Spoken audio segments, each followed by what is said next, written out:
భవిష్య, నువ్వు సురభి ఇక్కడే ఉండండి. నేను 108 ప్రదక్షిణాలు మొక్కుకున్నానమ్మా, అవి తీర్చేసి వస్తాను. నువ్వు ఇండియాకి క్షేమంగా రావాలని ఆ స్వామికి మొక్కుకున్నాను. సరే, నీ ఇష్టం. ఆదిత్య, డబ్బులు ఇచ్చెళ్ళు. దేనికమ్మా? నువ్వివ్వు, అంతే.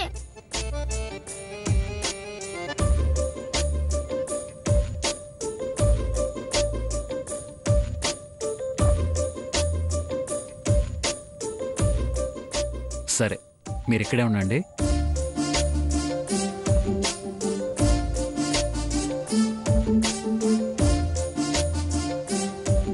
రా భవిష్య, అలా కూర్చుందా. నువ్వు కూర్చో, నేను కోకోనట్ తీసుకొని వస్తా. సరే.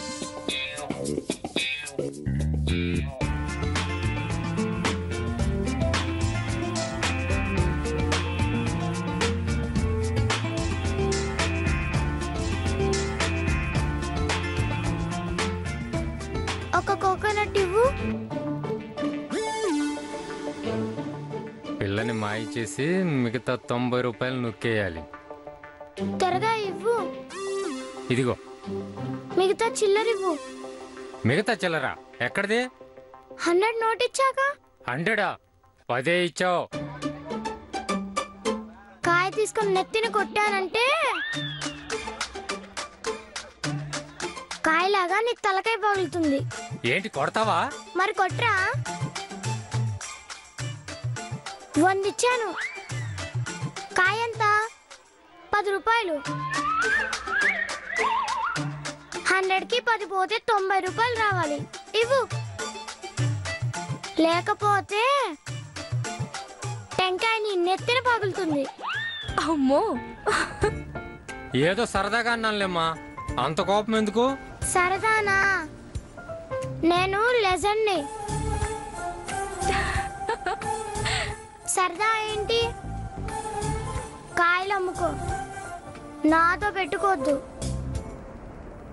డబ్బులు ఇవ్వు.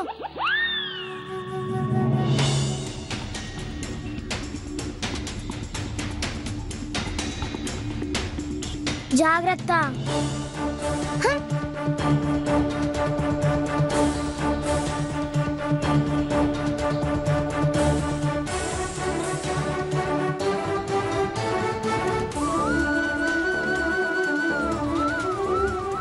ఈ పిల్ల చిచ్చర పిడుగులా ఉంది.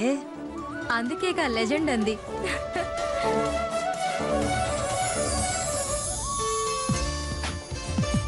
పంతులు గారు, పూజ చేయండి.